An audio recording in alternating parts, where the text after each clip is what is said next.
Halo, assalamualaikum warahmatullahi wabarakatuh. Jumpa kembali dengan Hengki Reaction. Oke, selamat malam semuanya. Dan malam hari ini kita mau nonton lagi tentang Pak Hasto, yang dimana berstatement bahwa Pak Jokowi sudah dipecat dari PDIP. Oke, bagaimana videonya? Nanti kita saksikan bareng-bareng. Dan inilah video tentang Pak Hasto. Mari kita dengarkan apa statement dari Pak Hasto mengenai Pak Jokowi. Lanjut kita tonton. Saya tegaskan kembali bahwa Pak Jokowi dan keluarga sudah tidak lagi menjadi bagian dari PDI Perjuangan karena cita-cita partai yang diperjuangkan sejak pada masa Bung Karno, sejak PNI ketika kita membangun Republik ini sudah tidak lagi sejalan di dalam kebijakan dan praktek-praktek politiknya. Ini ngomong gitu-gitu aja, lebih gitu, tapi ya ono dukane Ibu, ono sing cek legality didukani. Apakah Pak Pacul Pak Pacul termasuk tadi. Pacul, jangan kamu apa betul? Utut Pacul, ngono ya. Ya kena sebrek itu lah. Biasa namanya ibu kan kadang mau marahi putra-putranya kan wajar aja. Ya duka sidik adalah mereka menyemangati. Kalau kita nggak ditukani ibu ketua pemerintah malah bingung dewe. Gitu loh. Saya jenenge malah stres. Nek ditukani kan ibu berarti kan ada atensi sama kita. Gitu loh, bos. Ya, tidak ada yang lain. Pak, mengenai instruksi pilihan antar kota dan provinsi harus linear itu ada apa? Oh, enggak. Di kabupaten kota kan bisa koalisi seperti itu, terus penegasannya ada apa? Misalnya kota Semarang dengan gubernur linear. Ya lah, di kota Semarang single, di gubernur kan juga single. Kemudian nomornya pada hiji set menyambung bisa, tapi tidak misalnya dengan wilayah lain. Contoh mana Pak Pacul? Ya contoh misalnya dengan saya pada kok gitu lah ke ini rasa cocok Kabupaten Semarang. Kabupaten Semarang kan orang inline. Ya gimana? Ya saling memahami lah kawan-kawan bahwa yang namanya ngesti mau kampanye sendiri ya boleh kan gitu loh. Jadi kawan yang lain kampanye boleh, begitu aja, enggak apa-apa toh. Bambang Pacul kini menjadi kambing hitam dalam drama politik yang mengoyak kandang banteng di Jawa Tengah. Sosoknya disorot seolah semua dosa politik terakumulasi dalam figur ini. Namun mari bertanya lebih dalam. Apakah benar Bambang Pacul harus menyekah semua noda? Ataukah ini hanyalah pengalihan sempurna dari kepanikan sebuah partai besar yang sedang menelan kekalahan pahit? Bambang Pacul yang pernah dielu-elukan sebagai komandan kemenangan untuk Andika Perkasa kini dituding bermain dua kaki, istilah populer yang mencerminkan pengkhianatan halus dalam politik. Tapi mari kita berpikir sejenak, apakah ini soal Bambang semata atau ada yang lebih sistemik? Bagaimana jika sebenarnya ia hanyalah alat dalam mesin besar yang mulai berkarat? Mesin yang dulu memompa kemenangan gemilang, tapi kini macet di tengah jalan karena terlalu sering disalahgunakan? Sebagai tangan kanan Mbak Puan, Pacul juga jadi sasaran kritik karena dianggap tidak mampu menandingi aura tegas Megawati. Ironis bukan? Dalam partai yang membanggakan kesolidan kader, justru retak mulai terlihat dari kepemimpinan di puncak. Jika benar ia bermain dua kaki, lantas mengapa suara internal partai sendiri tak mampu meredamnya? Atau jangan-jangan ia hanya mengikuti arus, sementara pusat kekuasaan partai bingung menentukan arah? Pilkada kali ini menelanjangi kelemahan PDI Perjuangan yang selama 2 dekade menjadi simbol dominasi politik di Indonesia.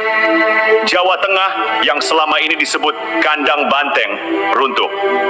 Lebih menyakitkan lagi, kekalahan ini datang bersamaan dengan jatuhnya Jawa Timur, wilayah strategis yang selama bertahun-tahun menjadi penopang utama elektabilitas partai. Bahkan Tangerang Selatan pun, meski kecil, menambah catatan memalukan. Apa yang salah? PDIP berdalih bahwa kekalahan ini disebabkan oleh dua faktor. Distribusi bansos dan mobilisasi kekuasaan oleh Partai Coklat. Bahkan polisi dituding ikut campur menjadi dalang yang cawe-cawe demi menggiring kekalahan PDIP. Tapi bukankah ini ironis? Sebuah partai yang selama ini dikenal lihai memanfaatkan jejaring kekuasaan, kini menyalahkan jejaring yang sama karena kalah strategi. Apakah benar partai ini sekadar jadi korban, atau ini justru cerminan dari lemahnya manuver politik mereka sendiri? Di tengah badai kekalahan, langkah PDIP meminta bantuan Anies Baswedan terasa seperti menenggak racun demi menyelamatkan diri. Anies, sosok yang selama ini dicitrakan sebagai antitesis ideologis PDIP, kini diharapkan jadi penyelamat. Bukankah ini puncak ironi? Partai yang selama ini membangun narasi melawan politik identitas, kini menggandeng orang yang menjadi simbolnya.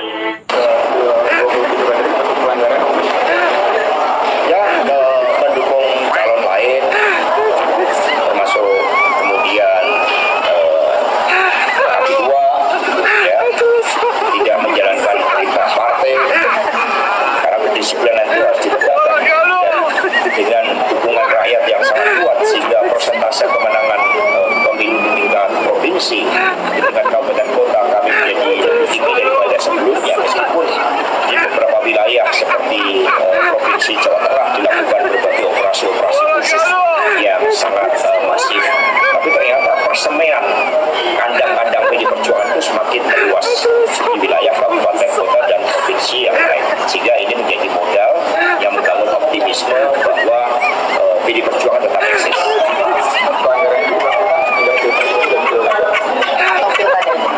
Ada yang kombinasi, jadi ada kombinasi karena ada rentetan. Dulu pada saat Pilpres masih kelihatan samar-samar, nah sekarang makin tegas. Nah, itu seperti itu.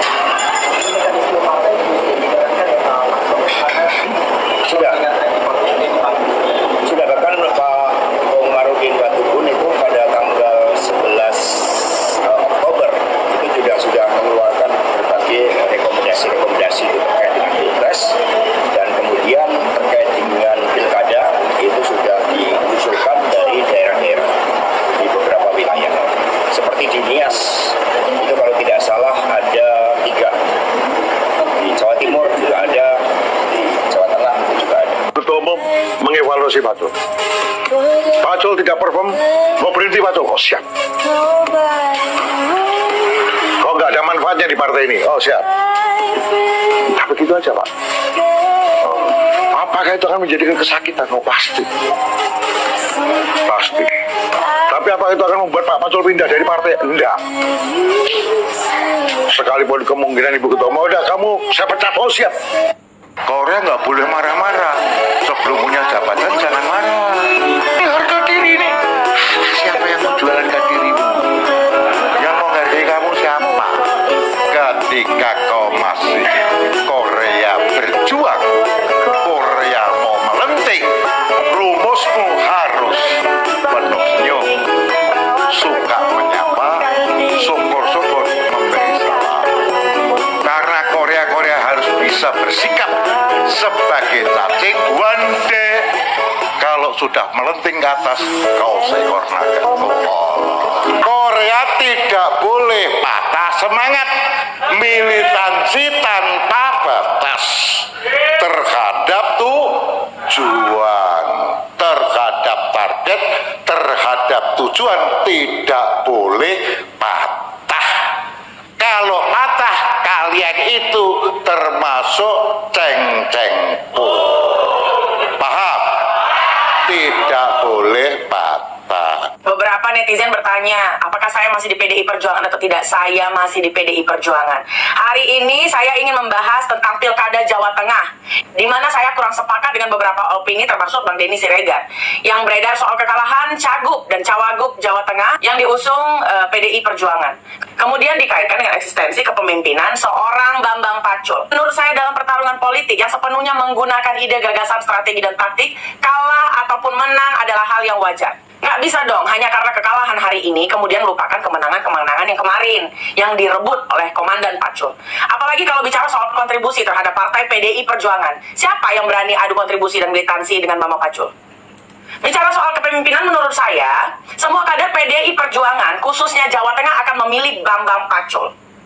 Itu pun jika dihadapkan dengan pilihan. Jangan sampai karena kontestasi pilkada hari ini akan menambah keretakan di tubuh Partai PDI Perjuangan. Memaksa Bambang Pacul mundur sama dengan kehilangan ratusan kader dan ribuan simpatisan di Jawa Tengah. Maupun Korea-Korea dari kalangan Gen Z dan milenial se-Indonesia. Tidak bisa dipungkiri, hari ini yang memiliki citra yang bisa diterima oleh seluruh lapisan masyarakat di Indonesia ini adalah Komandan Bambang Pacul. Komandannya para Korea, komandannya Gen Z yang mulai menyukai politik dari gaya Komandan Pacul. Hati-hatilah, janganlah di tubuh kita sendiri kita saling gontok-gontokan ataupun menyuruh Komandan Pacul apabila Ksatria mundur saja. Gak cocok menurut saya. Ganjar kalahnya kenapa? Komandan mereka jagoan. Oke. Komandan Nono jago. Siapa yang bisa menggerakkan badai sekuat itu? Seluruh provinsi, seluruh kabupaten. Komandannya jago, kelas A, bos. Oh, yang biasanya gorong-gorong kami itu ada bener, tumpul di lapangan, kena semua. Wow. Dan itu terkonfirmasi loh. Kan komandan PDIP juga jago, Pak. Apa itu mantan komandan PDIP? Tidak. Waktu itu saya merasa unggul. Waktu sebelum ini. Jadi Bambang Pacul, lu kalah, yes. Kalau lu kalah jago, yes. Kalau katanya Pak Mahfud kan, Pak Mahfud bilang, ya saya pikir Pak Jokowi ada di sini, gitu. Oh, kok batu? Monggo, Pak. Kalau kok batu? Batu lah, bos. Kok batu? Kalau batu saya terserem. Kalau bagi kita, siapapun lawan. Siapapun. Strateginya tempurannya di lapangan. Dan saya akui saya kalah jago. Kita mau ngomong apa? Saya kalah jago, saya mengaku. Jadi Bambang Pacul, kamu dulu yakin ngerti elektoral, yes. Sekarang mohon maaf, saya orang kalah. Ilmu saya udah kalah pintar, kalah baik, dikalahkan ilmu saya. Sudah. Dulu kan saya bilang ini menang. Ini kalah. Oh no. Ya nggak mudah nih Pak Pacul mengatakan ilmu saya kalah jauh tuh nggak mudah ngomong gitu. Di dalam pertempuran harus sportif. Saya, oke. Bagi saya kalah. Oh iya, lu lebih jago. Oke, tapi bisa menang lagi dong. Maka saya bilang antitesa terhadap strategi ini gimana? Ini yang harus dipelajari untuk 5 tahun lagi. Yes. Kandang banteng jebol yang disalahkan Pak Jokowi. Bantengnya kabur yang disalahkan Pak Jokowi. Padahal semua itu dari kata-kata dia sendiri yang membuat banteng-banteng kecil pada kabur. Yang pertama, Pak Jokowi kalau nggak ada PDI, kasihan deh Pak Jokowi. Yang kedua, kenapa ya ibu-ibu ini senang betul pengajian? Yang ketiga, satu-satunya wanita super di Indonesia. Ingat ya para tokoh PDI, semakin banyak yang menyalahkan atau menghina Pak Jokowi, semakin banyak pula anak-anak banteng yang lari. Nah, oke teman-teman, itulah video yang kita tonton tentang PDIP. Juga di situ ada Bambang Pacul, juga ada Pak Hasto, yang dimana statementnya Pak Jokowi dipecat dari PDIP. Oke, dan ambil hikmahnya teman-teman ya. Jadi cukup itu dulu yang kita tonton. Nanti juga ada video lagi, tetap tunggu di Hengki Reaction. Oke, terima kasih semuanya. Salam buat keluarga, sehat selalu. Assalamualaikum warahmatullahi wabarakatuh. Oke, thank you.